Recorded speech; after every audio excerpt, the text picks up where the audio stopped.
e os versículos 13 a 15 de Mateus 19.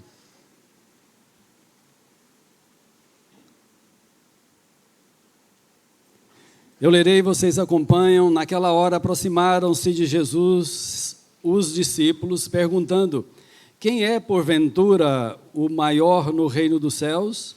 E Jesus, chamando uma criança, colocou-a no meio deles e disse: em verdade vos digo que, se não converterdes e não vos tornardes como crianças, de modo algum entrareis no reino dos céus. Portanto, aquele que se humilhar como esta criança, esse é o maior no reino dos céus. E quem receber uma criança, tal como esta, em meu nome, a mim me recebe.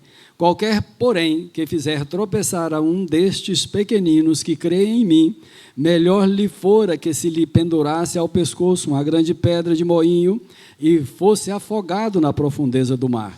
Ai do mundo por causa dos escândalos, porque é inevitável que venham escândalos, mas ai do homem pelo qual vem o escândalo. Portanto, se a tua mão ou o teu pé te faz tropeçar, corta-o e lança-o fora de ti. Melhor é entrares na vida manco ou aleijado do que, tendo duas mãos ou dois pés, seres lançados no fogo eterno. Se um dos teus olhos te faz tropeçar, arranca-o e lança-o fora de ti. Melhor é entrares na vida com um só dos teus olhos do que, tendo dois, seres lançado no inferno de fogo. Vede, não desprezeis a qualquer destes pequeninos, porque eu vos afirmo que os seus anjos nos céus veem incessantemente a face do meu Pai Celeste. Porque o Filho do Homem veio salvar o que estava perdido. Que vos parece, se um homem tiver 100 ovelhas e uma delas se extraviar, não deixará ele nos montes as 99, indo procurar a que se extraviou? E se porventura a encontra, em verdade vos digo que maior prazer sentirá por causa desta do que pelas 99 que não se extraviaram. Assim, pois, não é da vontade de vosso Pai Celeste que pereça um só destes pequeninos. Versos 13 a 15 do 19. Trouxeram-lhe então algumas crianças para que lhes impusesse as mãos e orasse. Mas os discípulos os repreendiam. Jesus, porém, disse: deixai os pequeninos, não os embaraceis de vir a mim, porque dos tais é o reino dos céus. E tendo-lhes imposto as mãos, retirou-se dali. Deus, esta é a tua palavra. Ela por si só fala, mas clamamos ao Senhor, por misericórdia, ministra o nosso coração para o louvor do teu nome, em nome de Jesus. Amém. O caráter do reino dos céus. Os 12 discípulos a quem Jesus chamou, exceto Judas Iscariotes, eram homens simples da Galileia, região distante de Jerusalém. Não se sabe qual foi a profissão de todos eles, mas a maioria era pescadores e pecadores, como nós, né? Mateus era coletor de impostos, portanto, odiado pelos judeus. Simão, o zelote, pertencia ao grupo dos zelotes, os quais eram militantes que resistiam à dominação romana. Firmados em algumas profecias, todos eles aguardavam a vinda do Messias como um libertador político, descendente de Davi, que restauraria um reino de paz e justiça, mas eles estavam enganados quanto ao Messias e quanto ao reino dos céus. Acerca do caráter do reino dos céus, pensemos sobre alguns contrastes entre a visão dos discípulos e a visão de Cristo. Em primeiro lugar, a visão de grandeza dos discípulos. Versículo 1, capítulo 18. Naquela hora aproximaram-se de Jesus os discípulos, perguntando: quem é porventura o maior no reino dos céus? Quão frágeis eram esses irmãos discípulos de Jesus. Deem uma olhada aí no capítulo 17. nós notamos aqui que Jesus tomou consigo a Pedro, Tiago e João e subiram a um alto monte, e diante deles transfigurou-se. Maravilhados com o que contemplaram, egoisticamente desejaram permanecer ali com o Senhor, com Moisés e com Elias. Eles não pensaram nos outros 9 discípulos, nem nas pessoas necessitadas que permaneceram ao pé do monte. Em seguida, uma nuvem luminosa envolveu a todos e dela uma voz ecoou: "Este é o meu filho amado, em quem me comprazo." Os 3 egoístas, tomados de medo, caíram de bruços. Passados esses fatos, conforme os versículos 22 e 23 deste capítulo 17, Jesus lhes dissera que seria traído e morto, mas em vez de ponderarem sobre as atitudes pecaminosas deles, bem como sobre o que aconteceria com o Messias, conforme ele lhes revelara, o que eles almejavam? Eles almejavam o destaque, um lugar de honra. Segundo registrou Marcos, Tiago e João, filhos de Zebedeu, certo dia, aproximaram-se de Jesus e fizeram o seguinte pedido: "Permite-nos que na tua glória nos assentemos, um à tua direita e outro à tua esquerda." Marcos 10, 37. Eles queriam a glória. No versículo 41 está escrito: ouvindo isto, indignaram-se os 10 contra Tiago e João. Pergunto, que indignação foi essa? Teriam eles reprovado os 3? Os 2, melhor dizendo? Não.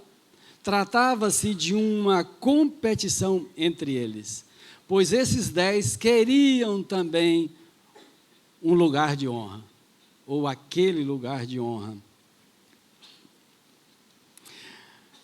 Vocês se lembram de Pedro, lá no jardim do Getsemane, quando os soldados chegaram para prender Jesus, e Pedro desembainhou a espada e cortou a orelha direita de um dos soldados? Poder, pela força. As atitudes deles deixam claro que tinham uma visão distorcida do reino dos céus. Eles confundiam o reino dos céus com o poder terreno e, por isso, buscavam posição, buscavam reconhecimento e domínio. Apesar da fragilidade humana dos discípulos, escultores medievais, artistas e muitos líderes religiosos difundiram a ideia de que os discípulos de Cristo eram santos, no sentido que eles pintavam, esculpiam e faziam as suas obras, que eram santíssimos. Charles Swindoll diz, aspas, muitos aprenderam com as tradições a chamá-los de São Pedro, São Tiago, Santo André, São João, o divino. Além disso, eles foram retratados em trajes santos, com molduras douradas brilhantes e em telas com halos brilhantes e rostos angelicais, às vezes posando ajoelhados com mãos postas e cabeça arqueada, demonstrando plena humildade. Vejam-se aspas. Mas, conforme vimos, os discípulos de Cristo ainda imaturos e possivelmente inconversos, agiam segundo os padrões do mundo de sua época, fazendo a vontade da carne e dos pensamentos, como eu e você o fizemos outrora. Mas Deus, antes da fundação do mundo, elegera aqueles homens, separando-os para serem seus filhos. Nesse sentido, todos eles foram homens santos, separados, assim como você e eu.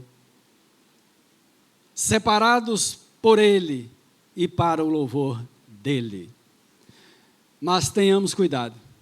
fazer uma aplicação aqui. Tenhamos cuidado para que os desejos carnais não nos impulsionem a práticas egoístas que excluem o próximo. Não sejamos levados por desejos de proeminência terrena, porque o mundo passa, bem como a sua concupiscência, mas aquele que faz a vontade de Deus permanece para sempre.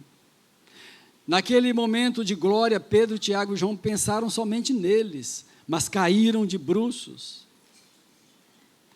Melhor é buscar em primeiro lugar o reino de Deus e a sua justiça, a buscar qualquer glória dos homens. Tenhamos cuidado, eles caíram de bruços. Cuidado para que também você não caia, para que eu não caia, seja de bruços, seja da forma que for. Então, nós vimos acerca da visão de grandeza dos discípulos e, em segundo lugar, a visão de Cristo acerca da humildade no reino de Deus. São os versículos 2 a 5. Que contraste, né, meus irmãos? A resposta de Jesus causou inicialmente um impacto negativo aos discípulos. Ele chamou uma criança e colocou-a no meio deles. Antes de Jesus proferir sequer uma palavra, certamente seus discípulos ficaram desconcertados. Imagine a cena. Afinal, as crianças não eram vistas, não eram levadas a sério, não eram importantes na sociedade a qual eles pertenciam. Que pensamentos os 12 tiveram naquele momento? Talvez eles tenham perguntado para si: como assim? Não haverá um lugar para nós no reino dos céus se não nos convertermos e nos tornarmos como esta criança?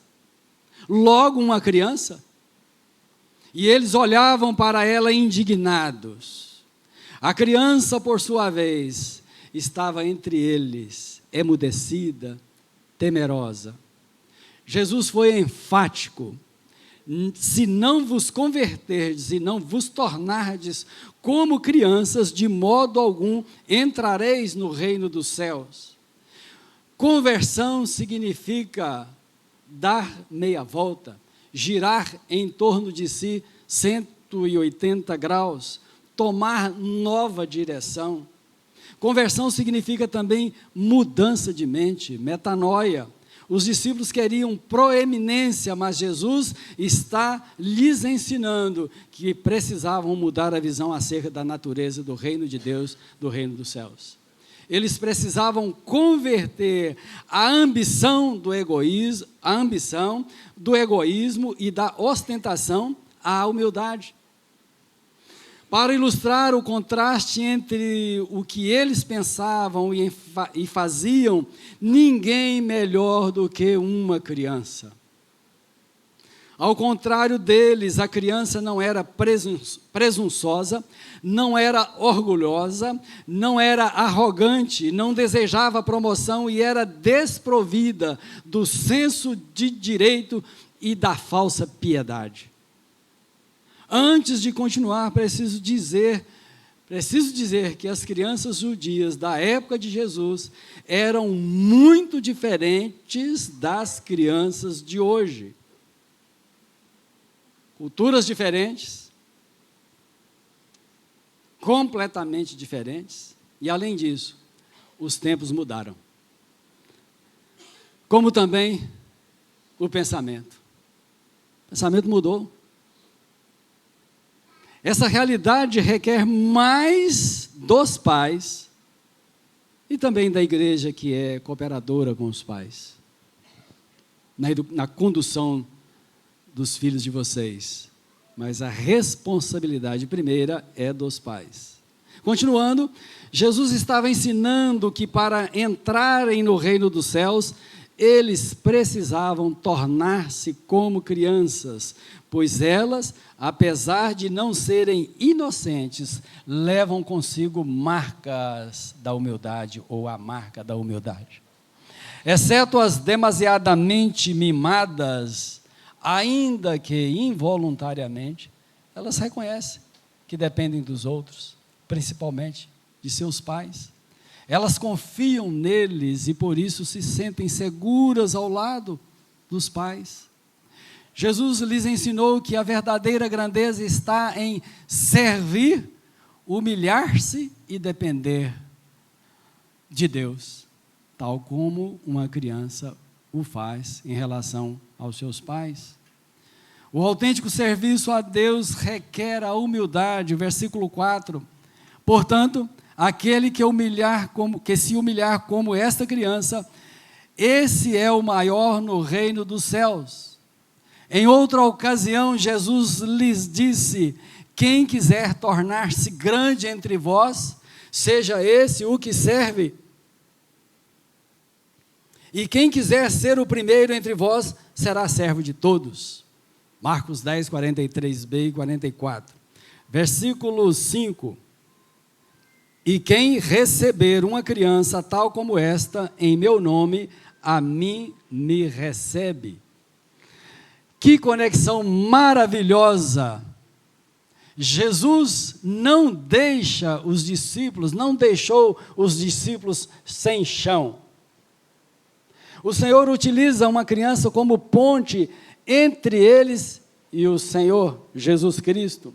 Pois quem recebesse um menino ou uma menina em seu nome, estaria recebendo o próprio Rei Jesus. Na prática, meus irmãos, atitudes bondosas para com uma criança, no caso, aquela que estava entre eles, uma criança que está entre nós, pessoas como crianças, pessoas mais inferiores no sentido de não terem muita dominação, não terem muitas habilidades ainda, e elas são às vezes desprezadas pela sociedade, violentadas por muitos. Triste realidade. Mas nós precisamos demonstrar bondade para com todos, sobretudo para com as crianças, zelarmos por elas. Em terceiro lugar, a seriedade do pecado no reino dos céus. Quero que você olhe para a tua Bíblia, preste atenção, versículos 2, 6 e 10. E depois Mateus 19, 13 e 14. E eu quero comentar esses versículos sob dois aspectos. Primeiro aspecto. Preste atenção aí no versículo 2. Jesus, chamando uma criança, colocou-a no meio deles. Quero te convidar a repetir comigo. Uma criança. Uma criança.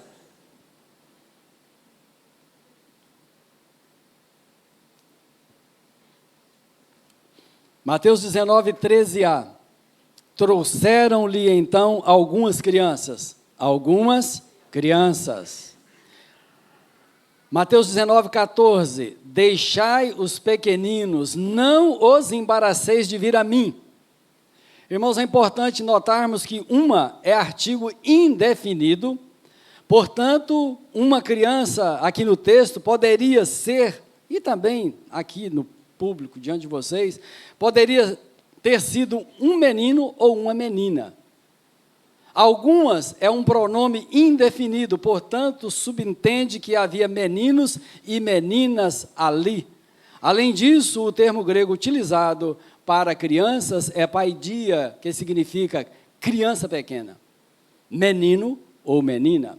Então, não há dúvida nenhuma, dúvida alguma, de que esses textos referem-se às crianças. Segundo aspecto, versículo 6b. Pequeninos que creem em mim. E no versículo 10, dê uma olhada aí, pequeninos, esse termo pequeninos, está conectado ao versículo 11, que diz, porque o Filho do Homem veio salvar o que estava perdido. Por causa desse contexto aqui do versículo 11, nós concluímos que são referências a pessoas adultas. E como pequeninos, pessoas simples, algumas até frágeis, mas elas criam em Cristo. E os pequeninos que creem em Cristo, que estão por aí, são igualmente consideradas pelo Senhor. Tendo em mente esses dois aspectos, quero pensar com vocês sobre as advertências de Cristo. Antes, porém, pensemos, até que uma pessoa se torne pedra de tropeço, muitos pecados ela já teria cometido. Exemplos. Primeiro, incoerência entre o que diz ser e o que pratica. A dedução aqui é óbvia. Quem diz ser evangélico, prega o evangelho, diz que está pregando a palavra e vivem de forma desconexa com o que prega, está praticando pecados que vai torná-lo seguramente a ser uma pedra de tropeço. Talvez já até esteja sendo, né? E como exemplo de incoerência entre o que diz e o que pratica, A, diz ser evangélico, mas não produz frutos dignos de arrependimento. B, defendem ideias e práticas alheias, práticas de outros, pensamentos de outros, as quais, práticas, né? Práticas essas que são contrárias à palavra de Deus. Tem muito crente fazendo isso. Deus tem misericórdia de nós. Segundo exemplo, mercadeja a palavra objetivando ganhos financeiros. Quantos mercadejadores tem por aí? Vocês sabem. Terceiro, tem forma de piedade em ambientes eclesiásticos, mas no seio da sua família age como uma pessoa ímpia. Forma de piedade nos ambientes eclesiásticos. Em casa, outra coisa. Pedra de tropeço. Está caminhando para ser pedra mesmo, já está sendo, né? Dentro de casa, principalmente. Essa lista poderia ser ampliada, mas basta. Pois esses itens, ao meu ver, deixam claro que tais pessoas são pedra de tropeço, tanto para os pequeninos que creem em Cristo, como para as crianças. Sobretudo, para os filhos desses que praticam essas coisas, esses pecados. Duas advertências quanto a alguém se tornar pedra de tropeço. Advertência número 1, Jesus nos diz, versículo 6b, melhor lhe fora que se lhe pendurasse ao pescoço uma grande pedra de moinho e fosse afogado na profundeza do mar. Em outras palavras, Jesus está dizendo o seguinte, é como se Jesus, agora em cena, pensa aí na cena, uma pessoa está diante de Jesus e Jesus está dizendo, ei, você que está decidido em trilhar por essa vereda tortuosa e fazer tropeçar apenas um desses pequeninos. Se alguém pendurar uma pedra de moinho ao teu pescoço e te lançar ao mar, você morrerá afogado, mas é melhor você morrer afogado por meio de uma pedra de moinho pendurada em teu pescoço, a tornar-se pedra de tropeço. Por quê?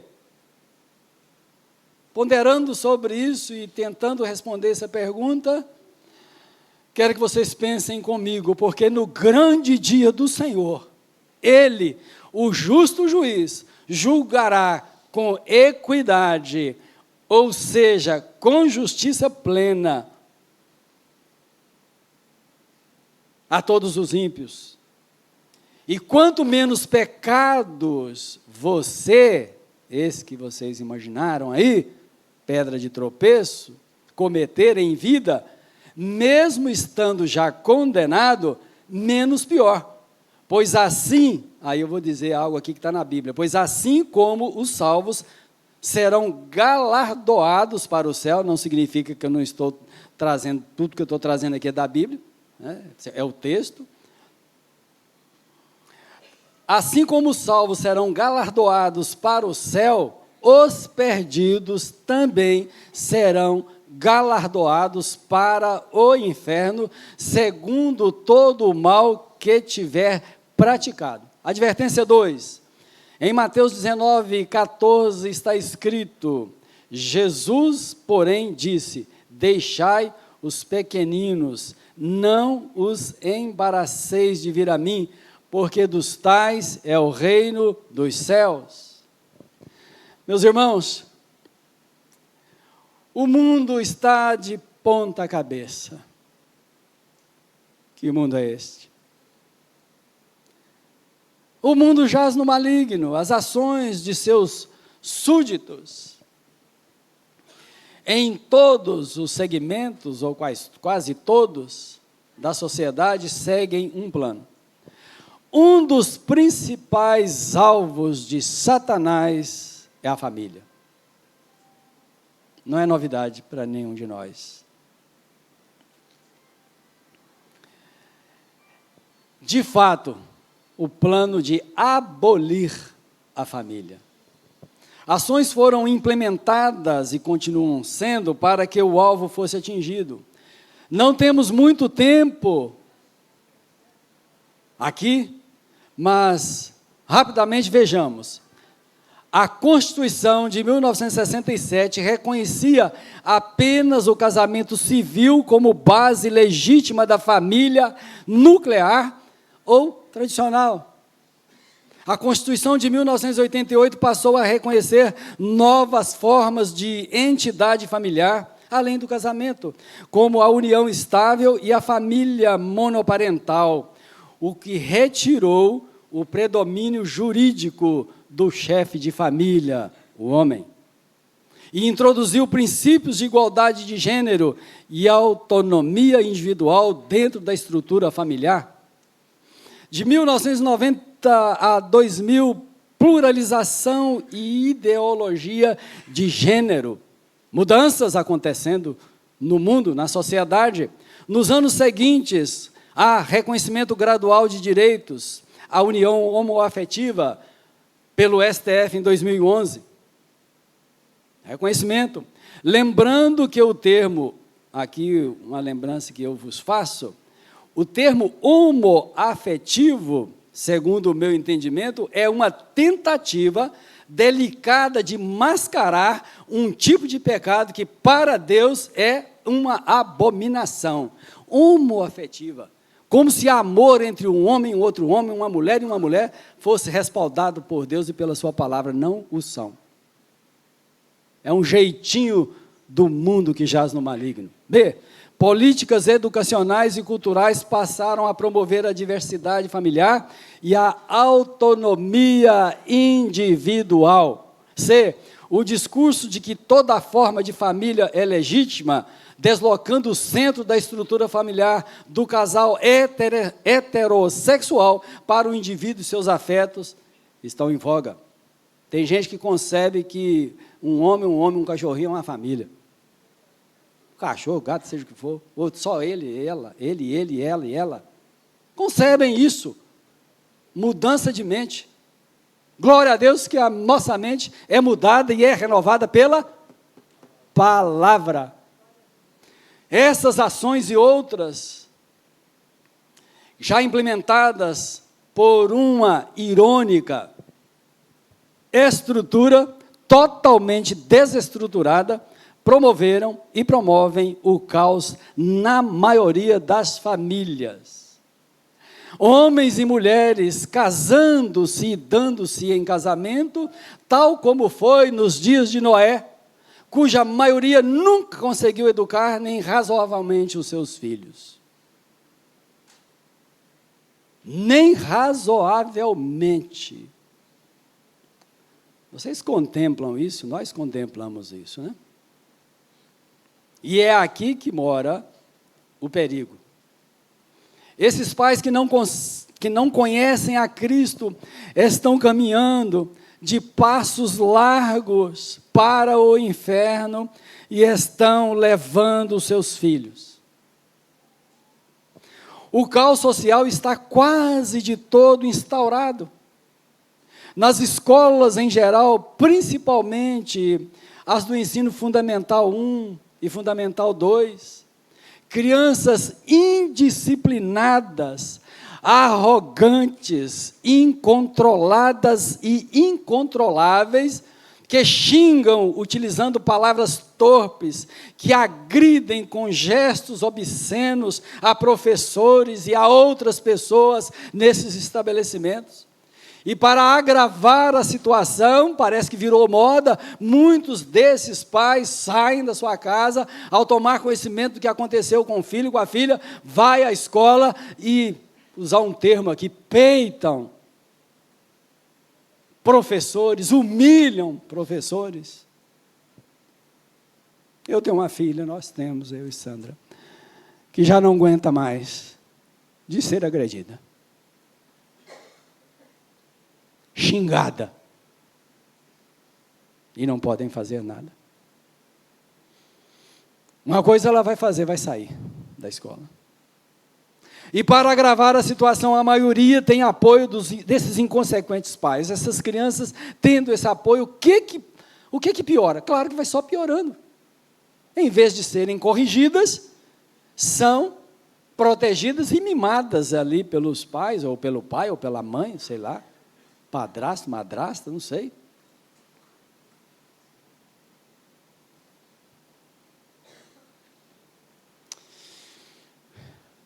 Outro quadro que eu pontuei aqui, crianças pirracentas que dão seus shows, dentro de casa, na rua, em supermercados, em shoppings. Quem nunca presenciou isso?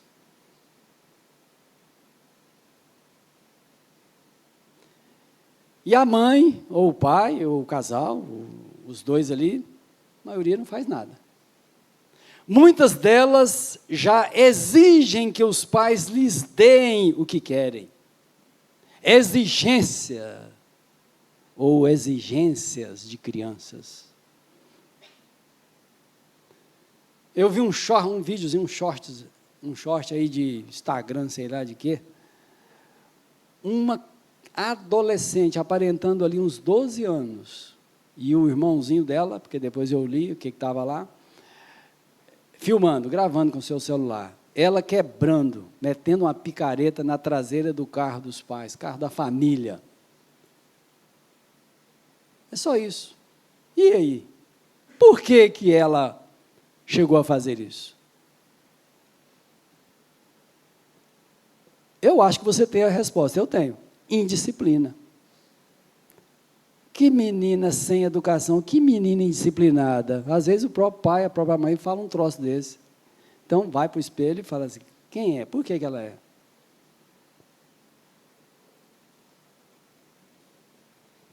Que tragédia. Mas com vocês, amados irmãos que têm filhos, é diferente.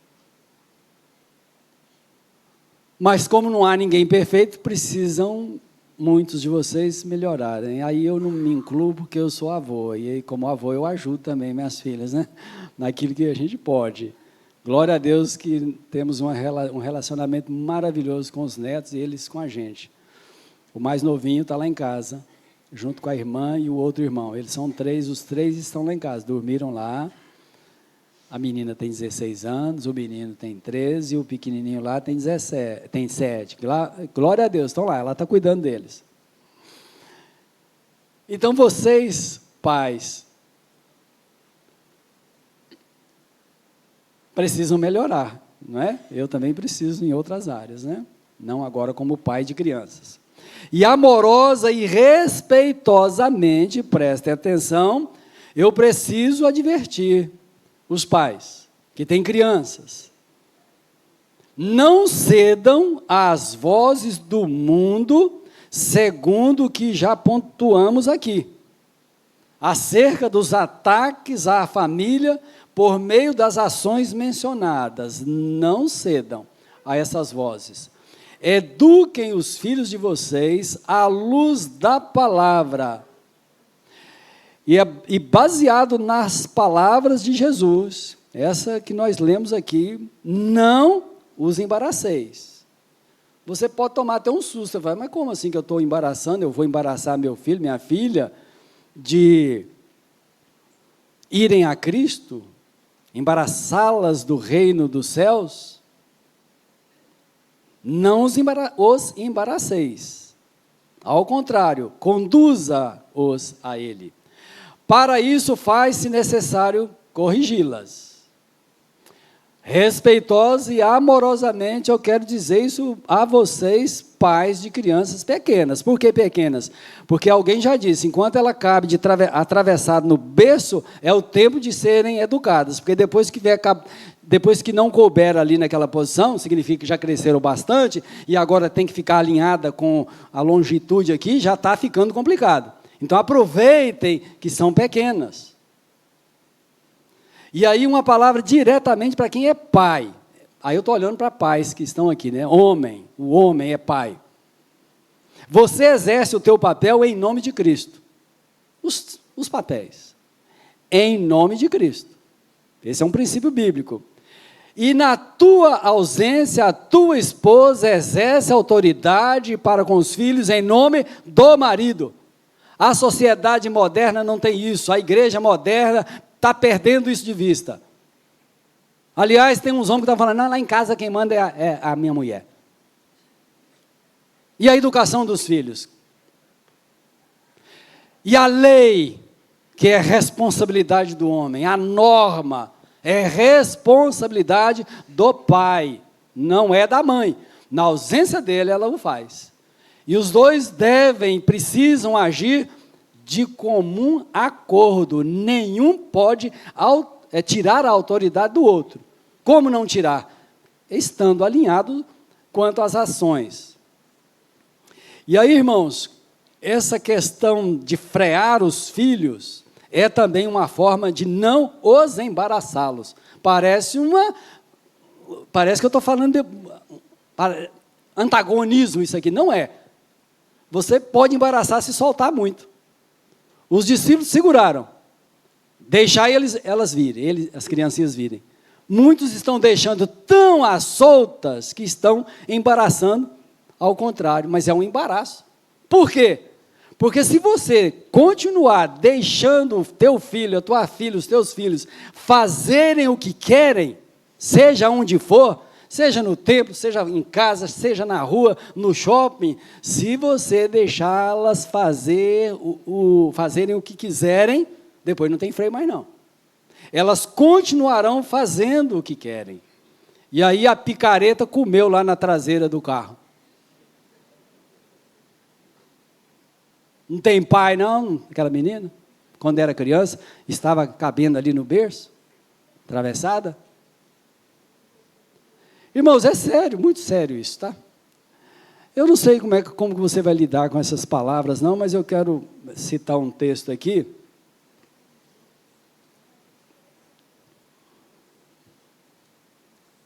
Está lá em Provérbios 23, 13 e 14. Palavra de Deus, como diz Paulo, né? Em algumas ocasiões, não minhas, é de Deus. E eu comungo. Não retires da criança a disciplina, pois se a futigares com a vara, não morrerá. Não morrerá. Tu a futigarás com a vara e livrarás a sua alma do inferno. Palavras de Deus por meio de Salomão. Em último lugar, quarto, pedra de tropeço causa escândalos, versículos 7 a 9. Ai do homem pelo qual vem o escândalo. Irmãos, o ai de Jesus exprime punição severa a quem quer que faça cair em pecado pequeninos que creem em Cristo, especialmente os mais vulneráveis, inclusive na fé. E conforme os versículos 8 e 9, a ordem do Senhor é radical. E em sendo obedecida, livra do inferno a alma de quem comete esse terrível pecado.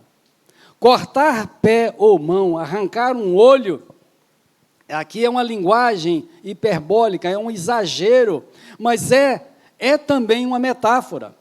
Muitos têm sido os escândalos ocorridos no arraial chamado evangélico. E essas palavras de Jesus precisam ser levadas a sério por tais pecadores. Drásticas medidas devem ser tomadas por eles contra esses pecados, a fim de livrar o próprio corpo do inferno. E quanto a nós? Contando com a graça de Deus, precisamos abandonar hábitos que desagradam ao Senhor e, ao mesmo tempo, estreitar o nosso relacionamento com Ele, mediante a busca pela santificação. E encerrando, eu quero ler os versículos que gostaria que você acompanhasse, os versículos 12, 13 e 14 de Mateus 18. Diz assim: que vos parece? Se um homem tiver uma ovelha, 100 ovelhas, e uma delas se extraviar, não deixará ele nos montes as 99, indo procurar a que extraviou? E se porventura a encontra, em verdade vos digo, que maior prazer sentirá por causa desta do que pelas 99 que não se extraviaram. Assim, pois, não é da vontade de vosso Pai Celeste que pereça um só destes pequeninos. Que o Senhor tenha misericórdia de nós e nos livre de ter um coração altivo, um coração egoísta que deseja se destacar. Que com a ajuda de Deus pratiquemos obras dignas de alguém que quer bem ao próximo, alguém que é humilde, que reconhece sua total dependência de Deus. E como igreja de Cristo, sejamos homens e mulheres comprometidos com as crianças e com os pequeninos que creem em Cristo, os quais são desprezados pela maioria das pessoas mundanas, e que aprendamos com a parábola da ovelha que extraviou. Nós temos a visão de que a igreja deva ser discipuladora em todas as suas ações coletivas, bem como privativas, estou me referindo à IPJC, e isso significa que eu e você precisamos sair em busca das ovelhas que extraviaram. Uma ação simples que pode fazer a diferença é você prestarmos atenção aos irmãos que dominicalmente adentram ao templo. Nenhum de nós consegue sentir falta de todos, mas se cada um prestar atenção aos que estão à sua volta, considerando que geralmente tomamos os mesmos lugares, quando um deles não comparecer, por exemplo, 2 domingos consecutivos, faça contato com essa ovelha, com esse irmão, com essa irmã. Entenderam isso? É olhar ao redor, olhar à frente, atrás, prestarem atenção nas pessoas que sempre assentam perto, próximas de vocês, e se percebermos que faltou 1 domingo, 2, entrar em contato, entre em contato, entremos em contato. Talvez seja uma ovelha que está desanimada, está, quem sabe, decepcionada, e aí já quer seguir um outro caminho. Talvez uma ligação, uma mensagem de WhatsApp pode trazê-la de volta. Uma coisa necessária: saber o nome daquelas pessoas que estão ao nosso redor. Não tem como saber o nome de todas elas, né? Mas algumas sim. Além disso, há ovelhas de Cristo em outros apriscos mundanos. Elas precisam ouvir o Evangelho. Eu e você somos os embaixadores de Deus e nós temos a palavra da reconciliação. Portanto, saiamos em busca desses pequeninos que creem no Senhor. Amém?